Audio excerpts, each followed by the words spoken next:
So last night we jacked up my car, noticed a few oil leaks here and there. We sprayed and cleaned everything off. I let the car sit overnight, and now we're gonna check and see what we got. Hopefully nothing too bad, but let's see what we got over here. Oh. What? Nothing at all, really? Well, that's not what I was expecting. I mean, that's good, but not what I was expecting. Alright, so I had to bust out my flashlight a little bit to see. So nothing is dripping from the car, which is good, but you can see over here on the trans side, something up there is leaking down a little bit, whether it's the valve cover gasket or maybe the rear main seal, but something up on this side is leaking a little bit, and then on this side, I'm pretty sure the oil cooler says a little bit of a leak going on up there, and I also think the crank sensor, which is on this side over here, is also a small leak. So I should be able to tighten up that front, like the bolt piece in here, tighten that up and fix this one and tighten up the crank sensor. And then as for over here, I'm not quite sure what's going to be the cause of that one. So I'm actually very pleased with that. Not that I want to have leaks on my car, but on the bright side, the car sat overnight and nothing's actually dripping like physically off the engine to the floor. So they're super, super small. Should be easy fixes. The one that I'm a little bit concerned about is one more towards the trans side. I'm just hoping something remains sealed. It shouldn't be. I'm hoping something more like a valve cover or the timing chain cover like that. It's easier to just reseal and go from there. But we'll get into that a little bit later today. So I'm actually heading to the junkyard here in a minute. They actually have some Mark IIIs in stock, which is getting pretty rare to find. So while they're there, gonna go check them out. What I'm gonna do with this car before I leave though, I'm gonna turn it on, let it run for like 5-10 minutes, let it get warm, let the oil move around a little bit. I think the reason why there's not too many leaks right now, or they're not showing too much, is because the motor's been off and it's cold. Let it run for a little while, go to the junkyard, we'll come back, and then we'll check for leaks again and just see where we're at.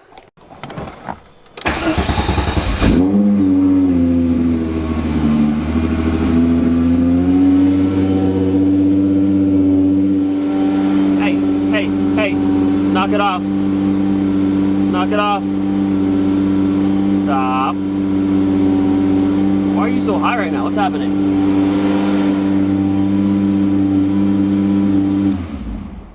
Well, okay then. You want to not do that, please? Let's try that again. Stop it. Can you not?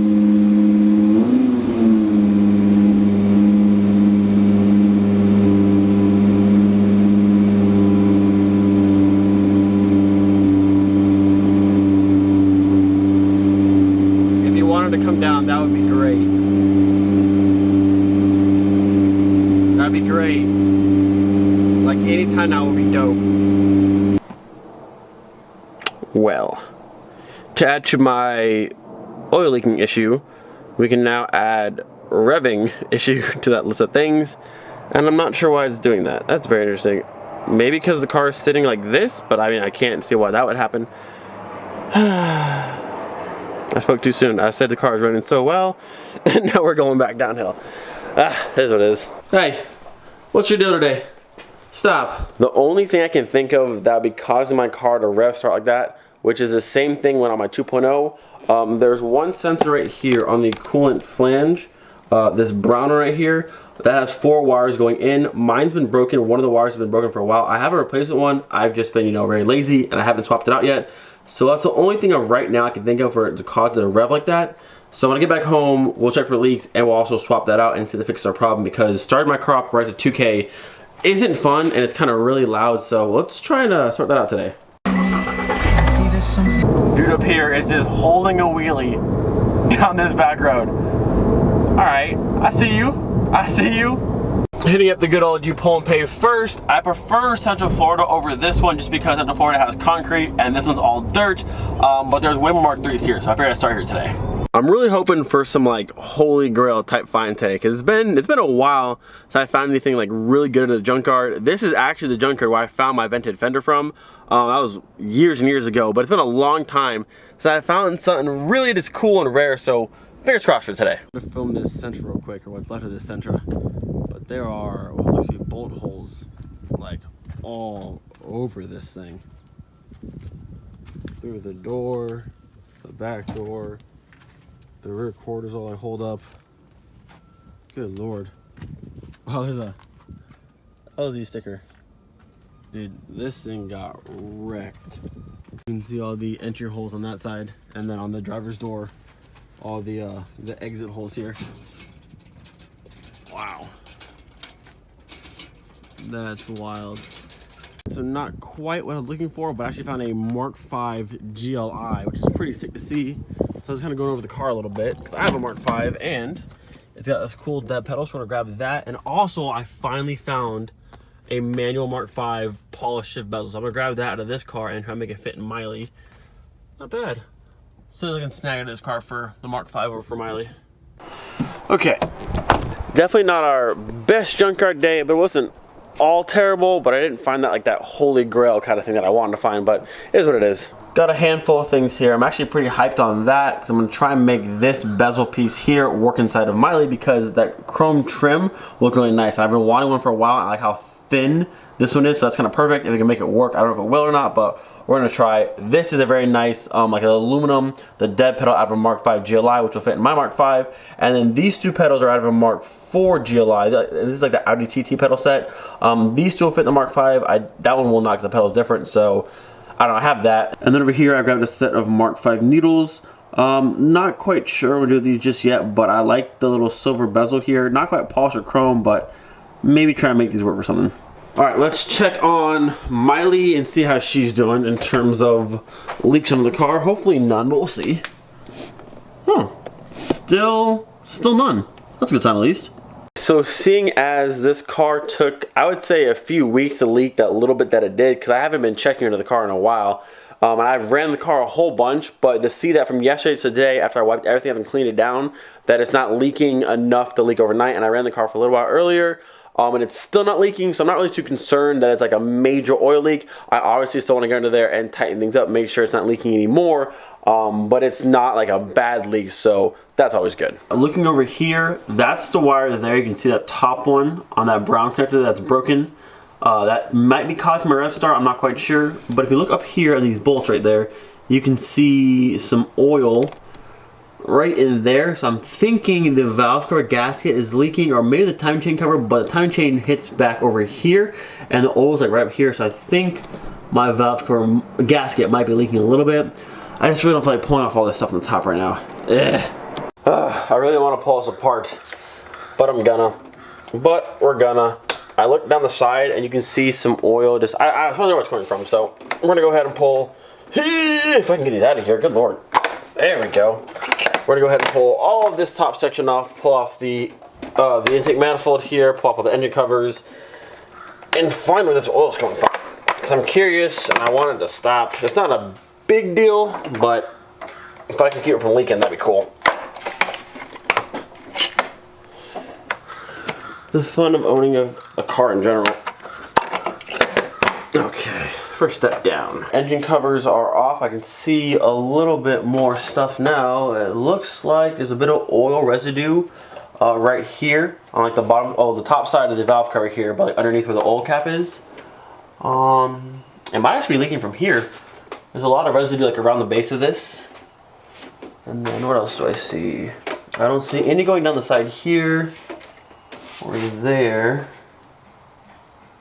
But there is some on the front side here, so maybe I think it's this section right here, the valve cover gasket right there, and then the cap maybe? So if we look down there right below the oil cap, you can see the oil residue on both sides, which is kind of weird. I guess it's could be leaking from the cap, I guess. And then over here on the left side, I think right there, we're leaking as well. So I'm gonna pull the valve cover off, reseal this section. The back side looks good though. So I think maybe there, and then I'm not sure with the cap exactly, but there's definitely oil right around there. Alrighty then, all of the 10 millimeters.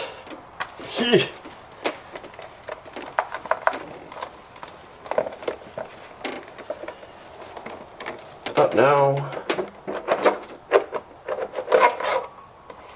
There she is. You clear? Alright. Now let's see what's going on in here. Looks like we had a little bit of a leak going through this top right side, so that should be the cause of why it's dripping down this right side here and down to the bottom.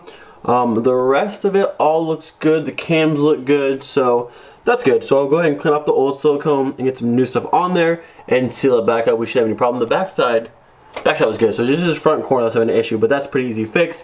And then I have to see what's going on with this oil cap because I don't want there to be oil all over that. Looking over here at our little oil cap going on, you can see there's oil around this ring that usually sits on top of there, and you can see the oil's been dripping, coming up, hitting the cap, getting past the cap and past that seal, and dripping down all around the top side of there. So I'm pretty sure I need a new cap. I have this cap here, I have another cap here, and I think one more. But I'm pretty sure this seal on here is just shot, or it's just not good enough that it can't hold the oil back, because we don't want this happening anymore. I have 3 different caps here. This is a current one I have on right now. This one here is off of a Mark V, has a yellow writing on it, and this is another VR6 one. I think this is off the 12 valve I got, the Mark IV 12 valve. Yeah, but to be honest, all the seals on the bottom look just about the same. I'm not gonna lie, so I don't really know which one's better than the other. I think I'm going to try and just pull the seal off of, I don't know which one looks the best, maybe this one, and then just clean it off as best I can, and then clean that off as best I can, make it a nice tight seal, and hopefully that fixes that issue. Alright, we're going to give this little setup a go. I'm going to use the Mark V oil cap here. The seal looks to be the newest, well, it is the newest, but looks to be the best one. I brake cleaned everything, so it's very, very clean. There's no residue, no like dirt in there. I also brake cleaned this section also. All that oil is gone and everything off here, so it'll be a nice sealed plastic, no oil in between. And I also cleaned this thing off, so hopefully that'll fix our problem. Top section is now done. The valve cover is back on, all tightened down very, very tight to spec. We've resealed both corners, so that should be good to go now. That's clean and should be better as well. I've wiped everything off on this side all the way down to the bottom, so after I run the car again, drive it around a little bit, we'll be able to check and see if there's any new leaks, but hopefully there isn't at this point. Last thing to do, get underneath the car and you tighten up the giant bolt that holds in the oil cooler and the crank sensor as well. So under the car here, I was able to turn the big old bolt there in the front of the oil cooler, probably about a full turn and a half maybe or so. It wasn't super loose, but it definitely had room to turn. And then up there in this corner, I was also able to turn the bolt for the crank sensor about the same amount. So hopefully those two don't leak anymore. At this point, I'm hoping all the minor leaks we had are now fixed. I'm gonna put it back together, go for a quick little test drive. And now my least favorite part, putting everything back together, which is no fun, but hopefully everything's fixed at this point.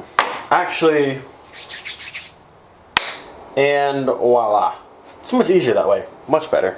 Back on the ground and all ready to go. It is raining just a little bit, which kind of sucks, but we're right next to we should be good to go.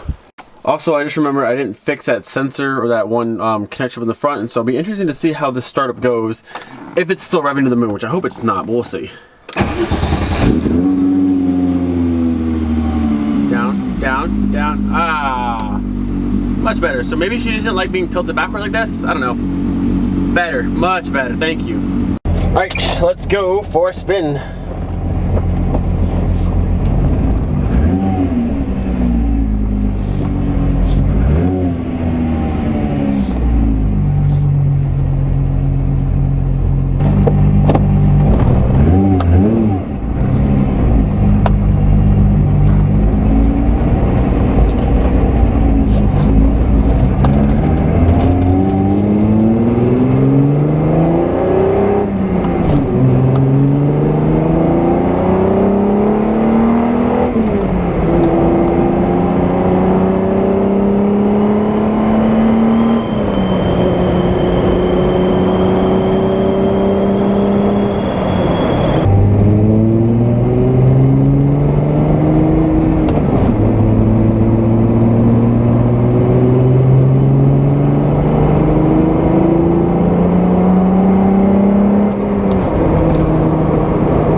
And we're back. I will say that was probably a pretty good little test drive. We got on it a little bit here and there. We're back home now. It smells warm like it normally would, but I don't smell anything burning, like no oil burning. I didn't see any smoke from in here. So hopefully we're gonna go. I parked back over the paper towels again, so probably in a day or two I'll jack up the car and look underneath the car and see if we've got any leaks going still. Hopefully not, but never know. It's Volkswagen. They tend to leak all the time no matter what. And then of course, you know how to stop and score some more Hot Wheels cars. I'm super hyped on this one. This is a new R34 they just came out with. I had this one in blue, but I have this one, which is pretty sick. I already have this one, this one, this one, and this one, but I have this one in silver, so had to get it in green. I finally found this Greddy, the 90 Honda Civic EF. That one's pretty sick. It says Greddy right down the side. Pretty cool. And I found this one. I normally don't get Matchbox cars, but this Type 3 Fastback was pretty sick and the doors open up, so grab that too. Not a bad little haul. I still haven't found the Fast and Furious ones yet. I want that Mark III so bad. I just can't find it apparently. Gonna end off the video here. It's been a fun day. It's been a fun weekend. It's been a really, really good weekend overall. Super fun time. I want to update you guys on some car shows coming up. April 20th of next month. Actually, that's 7 days before Casey gets here, which is really exciting. But April 20th next month, Tuner Evolution, which is an awesome show I love going to. This year in Florida, they're having it, well, one of the stops. This one's in Miami in the Wynwood Art District, which will be a really cool spot. I've never actually been there before. I've seen so many pictures. It looks really dope. So April 20th, I'm going to register my car pretty soon. Tuner Evo in Miami. Make sure you guys come out. One of the last shows that Miley will be going to ever, well, for a good while in Florida. So if you want to see the car under some really nice lights and a lot of other really nice cars, come out to that show. It's going to be a lot of fun. Don't forget, be there every single day. We'll see you guys next time. Peace.